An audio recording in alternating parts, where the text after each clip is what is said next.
Well, hello, my soul friends. It is Victoria on the Soul Nurturer channel, and I'm so excited to be with you today. I just got back from an amazing birthday getaway with my best friend, so I feel replenished, restored, reignited, truly. So, how are you? How are you doing? I'm here to find out about you, and I love interacting with you. I love all of the comments and emails. So, thank you for all the birthday wishes, and welcome to the Soul Nurturer channel. If this is your first time, I encourage you to stick around, to stay with me right now. Go watch some other videos if you feel resonance with me and what I'm talking about, what I'm offering, what's unfolding through me for all of you. I encourage you to subscribe and comment as much as you like. Speaking of commenting, I want to say that I did my first giveaway for the month of November for my birthday. I told you all I'm feeling a lot of gratitude. So I announced, or didn't announce, I selected 2 names for that giveaway. And I did comment under one of your comments, so look at your notifications to see if it was you. I don't want to say the person's name. You'll know who you are because you'll see the notification, okay? And I think actually one of you already contacted me, and I do apologize. I just got back from vacation yesterday and I'm back at work today. So I'm trying to get back into rhythm here. So I will get you scheduled for your free session soon, and you know who you are. Okay, and on that note, I am going to offer another giveaway. Told you I feel really generous this month. I'm feeling so grateful for Thanksgiving. So when I do the new moon video tomorrow, the 11th, yes, I'm going to do a new moon video for the new moon in Scorpio. It's still Scorpio season. Still get to rock my birthday month or season. And how about you, my Scorpios out there? How is your season doing? You feeling celebrated? Are you feeling, I always feel around my solar return like this, my mission gets stronger. I feel like this empowered time to choose next. What's next, right? Like I always say, it's our personal new year. So tell me how you're doing, Scorpios, and how are you celebrating you? And I do apologize for that last video I tried to do in Monterey. I tried to go live. Little did I know that the Wi-Fi was going in and out. I still think it's kind of a good video. If you can get past the glitches, keep listening. There's some good things that came through. Take a listen. If you're listening and you think it's too hard to listen, comment, let me know. I may take the video down. But if you do watch it and you hear some of those, sometimes gems come through when I'm just freestyling. And I thought, well, maybe there's something of value here. Okay, so stay tuned for the next giveaway, okay? All right, I'm going to take a sip of water because I'm in session. I'm in between sessions. I just did 2 sessions. I'm going to do this video and then I have 1 more session. So I'm kind of need to wet my whistle. So, I'm always looking for topics to explore with you. I do talk about astrology. For those of you who know me, know that's not my primary. Primarily, I'm a soul guide, a soul nurturer. And what is that? It is I am someone who walks alongside of you on in your human experience, as a soul having a human experience, helping you navigate the transitional places, helping you reclaim your soul potential, helping you nurture and nourish that soul potential to higher and greater yet to be. Okay, so one of the tools I do use is astrology, to look at a soul chart, which is, in my mind, in my experience, a gift from Creator. Okay, so what I want to do today, though, I find, and I'm hoping this will resonate with some of you. What I find, and what I always say is, we are unique beings on this planet, right? All of us. And as unique souls having a human experience, we have different values, we have different goals, we have different gifts to bring forward. We're different. We're unique expressions of the divine. And as such, we have a unique way of connecting to the divine, a unique way of cultivating our spirituality, our faith.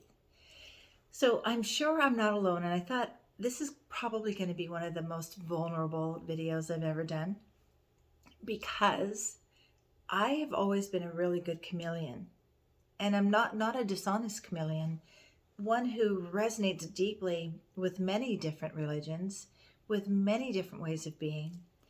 And yet I can resonate and connect. And yet, I wonder if you resonate with this. I never quite feel like I fit in 100% anywhere. It's like I often say this, I'm too woo-woo for my Christian friends, and I'm too Christian for my woo-woo friends. So like, where am I? And so here's what I ultimately want to talk about. I went through a 2-year training that I highly recommend to become a spiritual director or a soul guide through Hayden Institute in New York, not New York, no, North Carolina. Truly, I still kind of have vacation brain. And so I'm going to try to shift down into my heart and speak from my heart where, soul flows, right? So in this 2-year program, I think it was one of the first assignments we did, which I loved, because I got to speak to my unique journey. And I really want to encourage you to tell me a little bit about your unique spiritual journey. So one of the assignments we did was to write our spiritual autobiography, okay? Really so helpful. In other words, you're going to track, if you want to do this on your own, you track your faith walk. Like, what did you learn? Like, what was your family of origins faith? What did you learn about God? What did were you an atheist? Every time I come on camera, if it's the light or something, my hairs start to tickle me. I don't know what that's about.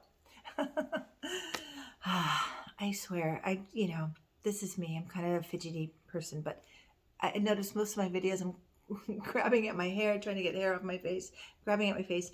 Anyway, and I don't edit because, we're all perfectly imperfect. Okay, so if you want to do your own spiritual autobiography, you can Google this, but basically you're tracking what did you learn and just watching yourself unfolding your faith journey. Now, this was so helpful for me because I never really told anybody this story, and it's a beautiful story, and it also honors my soul call, which is to explore, and I love to explore and learn about other cultures and other faiths. And that's who I was as a child. And I also have always felt I didn't like the separateness of different religions. I'm this, you're that. We're seeing a lot of ugliness in the world right now because of religion, right? Or not understanding and having compassion and acceptance for other cultures. So I would invite you to do this. But anyway, every time I do a video here, not that it matters, I don't want to be put in a box, but I think people probably think I'm this or I'm that. And we're all a little bit of this and that, right?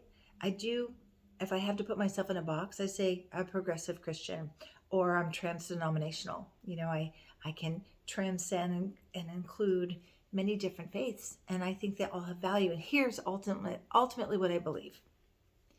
And that is, just as God created us to be unique and individual, we have different cultures, we have different areas in the world we live, and in those different ways of being, let's say we have a different style of dress or different foods we eat.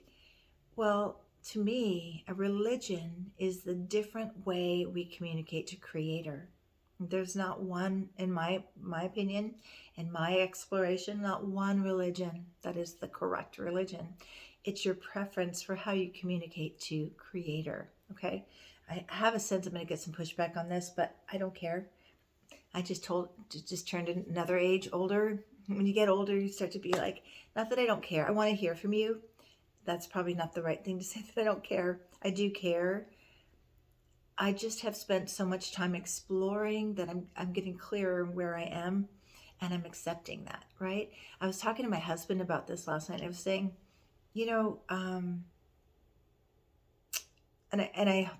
I'm pausing because I'm thinking I don't want this to sound like from ego, because believe me, it's not. But I was saying to him, I think I want to do this video and invite people to look at what they believe, what their faith is, what their spiritual journey is. I'm all about beliefs. I'm also a hypnotherapist. Why do you believe what you believe? Is it accurate? Is it a lie? Remember the word in the middle of believe and belief is lie. And so from a human experience, we have to look at the beliefs that we have, the lies of that, what's blocking us from being in our soul essence. So, but from a soul perspective, as we're, reclaiming in our human experience, we have to, it's like a process of really listening to our soul, those soul calls, what resonates, what doesn't. So, where was I? Okay, so we all have our own unique spiritual language that we connect to the Creator with. Some people have a spiritual language of just being in nature and honoring nature, and by so honoring Creator. Some people speak Christian. Some people speak Buddhism. Some people speak, right? You get what I'm saying? And I like to say that I'm multilingual when it comes to religions. I've studied many religions, and for a while I was thinking about converting to Judaism. I loved the ritual. I loved everything about it. I remember when I was a kid, I'm telling you, a little, like first verbal, I was asking my mom about religion and faith. And I don't know why this is doing that. I think I've got to go to airplane mode. I'm coming right back. Okay. I was getting messages while I'm talking. So I asked my mom one time, I think I was like 5. And I said, Mom, if Jesus is Jewish, why are we Catholic? Right?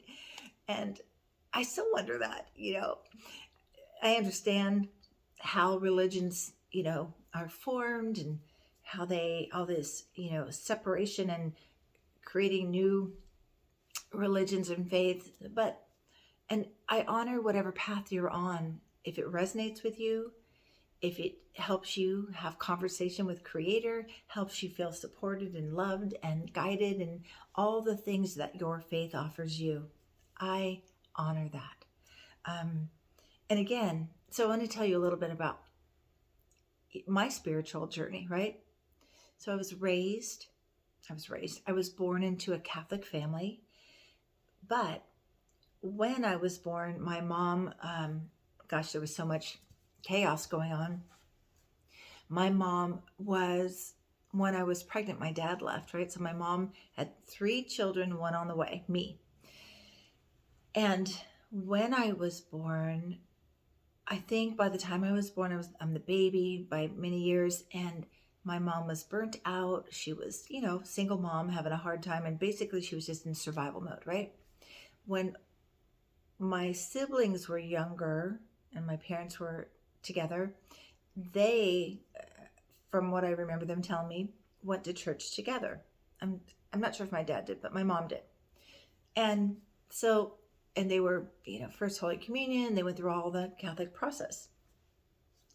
I came along, my mom was just barely surviving. So she would let me go to church with all my friends in the neighborhood.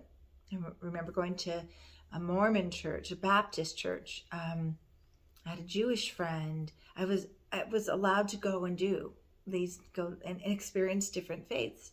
I also was born very curious, and I would always be like, that knock on the door, and everyone in the house was like, don't answer the door, it's going to be somebody talking about religion. And I'd be like, cool. And I'm talking 8 years and younger. I'd open the door and they hand me their pamphlets, and I'd say, what do you believe? And they tell me some things that they believe. And I can remember dialoguing with, what is the faith that doesn't believe in blood transfusions? Why don't you believe in that? I just wanted to understand, be curious, not from judgment, but from curiosity. And I do invite you, all of you, I think this will go a long way for healing in many ways, not just with separation and religion, but in any place that we're different, to be curious with compassion. I'm curious why you believe that. I'm curious what your faith is like. Tell me more about that. Now, I am being honest. I was called back to a Christian path by surprise because so from Catholicism to, I didn't go to Catholic church until I was older. My mom didn't take me to church. So I went to all these other religious experiences. And yet I think it's a very steeped in us, whether you go to church or temple or, anything when you were younger, whatever your faith, your family of origins faith was, we tend to steep in that and we tend to default to that without questioning it. So, but then I went into, I had a hard childhood. My dad died when I was 9, my mom at 17. And then I became like, I don't believe in God. How could God, if there's a God, take my parents away from me, right? So I really distanced myself from any faith, right? And even though I always say to people, even when we don't have faith, we believe in something, right? Otherwise we wouldn't get out of bed in the morning. If we believe that we're here for purpose, we believe in helping others, whatever it is, there's faith there. So it was after my mom died, no. So I have that story a little bit backwards. I think I started losing faith before my mom died because we just lived in such hard times in my family of origin, so much heartbreak going on. It was when my mom died that I thought, I want to go where she goes, wherever that is, right? We don't know nobody knows for sure. But certainly we have a sense or a soul feeling about it. But I decided I'm going to become a Catholic because I want to go where my mom goes when I die. And during that time, my mom started coming to me in my dreams. This is why I often say my mom did her best mothering through dream work, and that I absolutely, in the core of my being, believe that is how God communicates to us one way. I mean, dreams are also a mental housekeeping system for our brain, but it's also soul work.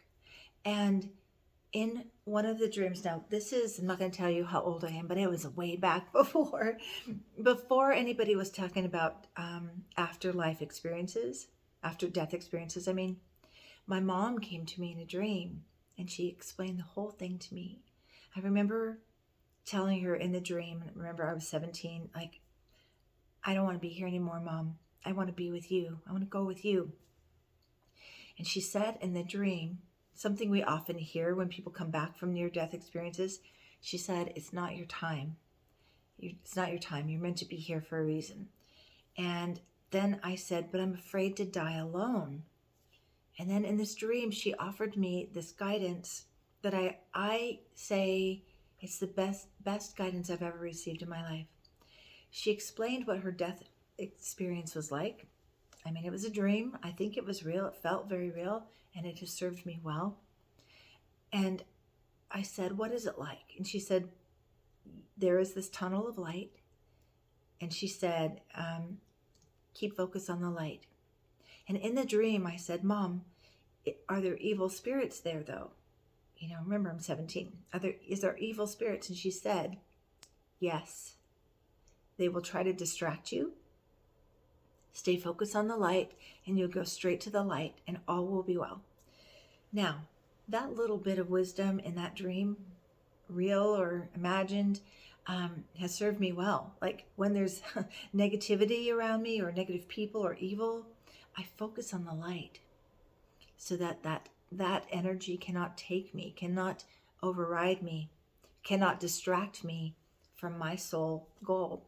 So that was so amazing. And then years later, a book came out that talked about life after death. And I was like, oh my God, this is what my mom told me, right? Really deepened my faith. I have no fear of dying.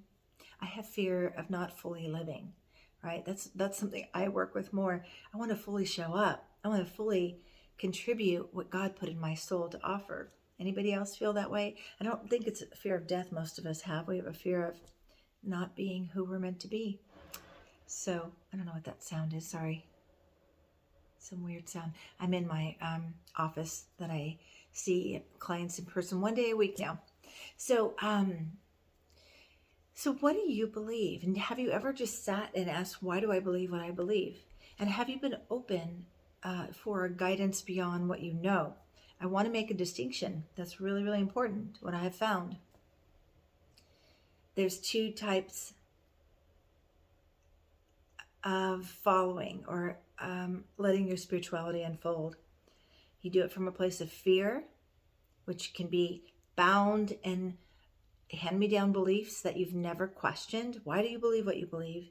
Or fear, the fear of God driven into you that you would never waver, or what I call off-road. I'm a big off-roader. Like, cool, I believe this, but what else do people believe? I go off-roading. And trust where I'm being guided. So fear or your faith. Your faith is so strong that you know what you believe, or you feel a resonance with a spirituality, a religion, but you have enough faith that you can explore, and you have faith to expand and evolve, right? So that's one distinction. The other thing I want to share, I'm kind of hesitating on this, but I'm going to say it. So as I said, in my dreams, I was called back to a Christian path. I kept getting Bible verses, and I had not read them in real life, and here they're coming to me in my dreams. Okay, and I go and I read, and okay. So when I was, so I studied with Reverend Michael Beckwith before that, and Reverend Michael Beckwith is trans-denominational, like all paths to God, right? This process I went through, the spiritual director, it was called spiritual practitioner training, and it helped me heal the fear part of all my religious connections. I didn't have fear of God anymore. I was having conversation with God. I was having divine, direct communication from God, instead of like this hand-me-down, this is what you should believe. So it was much more open, and it healed the fear. And to my surprise, I was called back to Christianity through dream work, and honoring with willingness what came through the dreams, having conversations with pastors, and still saying, I remember this conversation I had with Pastor Eric, who was, a big part of my spiritual unfolding that led me back to Christianity, because we would have all these philosophical conversations. And I remember saying to him, Eric, it's like this. This is what I feel. Like, you're in the ocean. God is the ocean. The divine is the ocean. We're all swimming in the ocean together. But then some people have these boats and think that this is the way, this is the way. And I'm like, just get in the water. And he's like, I like that. But he said something like, it's important to have a container, like being in a boat of Christianity. So you're in the water, but you're not drowning. You're held, you're supported. And I was like, yeah, I get that. So we're having dialogues. I'm having dreams, and I have this dream of being called to Christianity. So I'm like, okay. So I called him and said, now mind you, I was on just the widest path of all kinds of faith: Buddhism, Taoism, multiple religions and faiths that I had been exploring. But I had this call, and I said, are you sitting down? Yes. Would you be willing to baptize me? He's like, what are you talking about?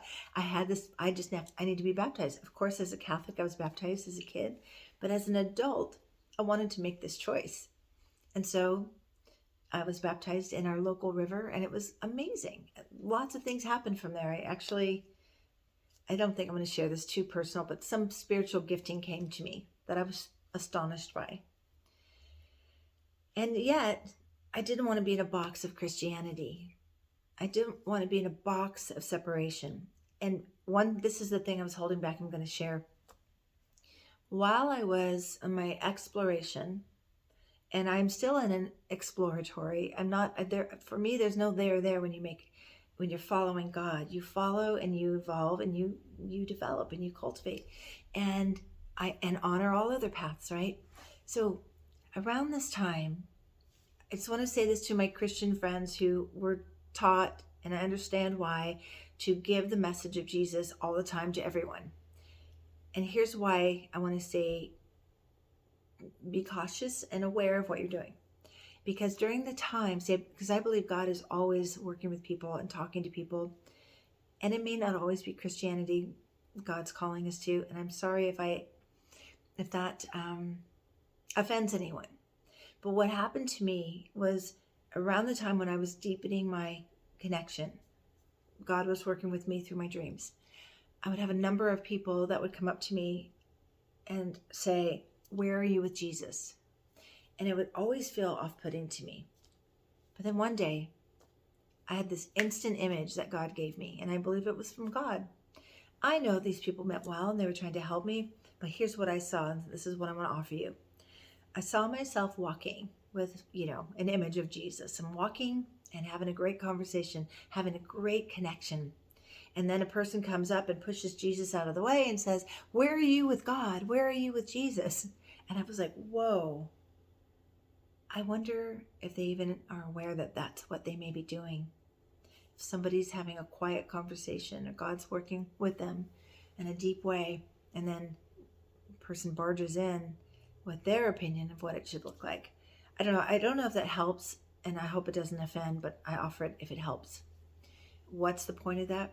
We are all having our unique soul unfolding. There are many paths. I think it's essential to feel your way forward. This is the other thing. See, I just freestyle. I was talking to my husband last night, and I said, I want to share this with my viewers, and I do have some fear, that it might be too much, too vulnerable, but it feels important. And what I want people to understand is, I feel deeply, it's important to feel your way through the mystery, to not just have someone say, "This is what you need to believe, and this is only the way to believe." Feel your way in through meditation, through prayer, through "Show me the way, God." That is the greatest prayer of all time. Show me the way. Be open to your dreams, to guidance, to books that appear. And I'm describing this, and this is where I'm saying it's not from ego, it's from not being in a box. He said, what you're describing is you're a mystic. I'm like, what? I love mystics. What's that about? And he said, no, the mystic is in the mystery and is exploring and questioning. And so it was like a light bulb moment, because most of the religious leaders I follow would be classified as a mystic, like like Thomas Merton, and oh gosh, I mean, so many. Rumi, Rumi's a mystic, was a mystic, exploring, seeking through the mystery, but connecting to those tendrils of truth that connect us into the divine. So I just really felt a need to share this and to say, I'm curious about your spiritual path. This channel, my work, is as a soul guide. I'm connected to your soul. I want to help you nurture your soul. I want to help you unfold your possibilities. And I see, and I have been in limited spaces in fear, and I've opened with faith and trust. And so that was just on my heart. I hope it lands with you in a way that evokes curiosity and invites you into the mystery, and maybe even reading a book from another faith, or and if you aren't a Christian path, I get it. And a teacher I've just stumbled upon that I really, really love his way. Of course, I love Richard Rohr, don't we all? He's amazing and I would say he's probably a mystic, a modern day mystic. Reverend Michael Beckwith is a modern day mystic. He's non-denominational. So I tend to look for these leaders, these teachers who speak to all with compassion and acceptance. But recently, I thought what is his name? I found him on YouTube. I think at one point he was more of a conservative Christian, but his name is Brian McLaren. Oh no, Mclaren. Brian Mclaren. So sorry, I'll put it in the description. But I'm really vibing with his messages because he's definitely inclusive. Hey, let's honor everybody and honor your faith. If you're called to Christianity, if you're called to wherever you're called, honor that, but have honor for others. I think I came in with this message. I've often felt I wanted to not be a bridge, but to be a weaver, to connect people in with love and compassion and acceptance, and to also be a teacher of breaking out of old limited beliefs, whether there are negative core beliefs or a religious belief that was developed through fear and not faith. I think that's my message today. Let me know your takeaways. Does this speak to you? Where are you on your spiritual journey? Remember, there's no wrong or right. Right where you are, you get to start again. Show me the way, God. Or give me a sign, a direction, a book, a message. Maybe this video is a message to you. See what you're drawn to is in terms of a church. Church, I will say this before I wrap up. When you go to a church or a synagogue or whatever religious gathering you go to, I believe if it's a right fit for you, your soul will expand. You'll be in joy. You'll be like, feel like you're at home. And if you're shrinking in fear or you're feeling shamed, that's not your place. That's another video too. Shame can be a reminder that you are in a toxic environment. If anyone's shaming you, a religious leader or a teacher in a healing container, or a therapist, that is not from God. No, that's limiting and that's fear-provoking. You want to live in faith with your heart open, letting your heart and soul expand towards your highest and greatest good, and ultimately to your contribution back into the world. All right, thanks for being with me. Remember to watch for the video coming out tomorrow so you can play along for the next giveaway. I'm still offering the 20-minute consultations where it's just me and you via Zoom, where we can look at your astrology chart, your soul chart, that's what I call it, because we're looking at your soul through the map of the astrology. Or we can do a soul guide session or soul session where I'm meeting you where you are. You're telling me what's going on, and I get my tool bag out and I support you in navigating forward or through your transitions, whatever is needed. 20 minutes, or I would encourage you to know that you're worth having someone like me support you. So go to my website. It's also in the description, but I'll say it now, www.victoriajazwick.com, and request a session. A session is a full hour with me, and you're worth it. Or a 20-minute consult. You're worth that too. All right, take good care. Remember to subscribe, comment, and like, and share the video if you like with others. And take good care of you and your beautiful soul. You are needed. Your contributions are needed. So I see you. I send you love. And I'm here for you if you need support. Much love. Until next time. See you then. Bye-bye.